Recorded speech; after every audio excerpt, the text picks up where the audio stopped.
Hello, আজকে আমি যাচ্ছি একটু বাজারে, তো সেটাই তোমাদের সাথে ভাবলাম যে একটু শেয়ার করি।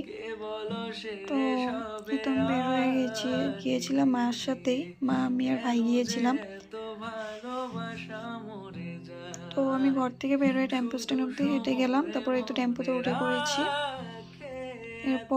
তারপর টেম্পোর থেকে নেমে অল্পটা হাঁটা পথের রাস্তা ছিল, তারপর ওখান থেকে চলে গেলাম। আর তারপর তো এই তো সকলের প্রিয় জায়গা ফেন্সি বাজারে, MS ব্যাগ হাউস। আর এখানে আসলে কি ছেড়ে যে কি দেখবো একদম কনফিউজ হয়ে যায়।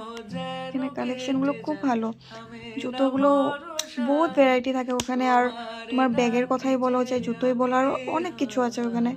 আর এই তো ঘরের ডেকোরেটিভ আইটেমসগুলো খুব সুন্দর এখানে, খুব ইউনিক ইউনিক জিনিসগুলো। যেটাই দেখি সেটাই মন করে যে নিয়ে চলে আসি। মিররগুলি দেখো কি সুন্দর এখানে, খুব কিউট কিউট জিনিসগুলো। আর এই তো লাবুবু খুব ফেমাস হয়েছিল মাঝে, এখন আবার একটু ডাউনে চলে গিয়েছে এটা। তো আজকে ভিডিওটা এখানেই শেষ করছি, বাই।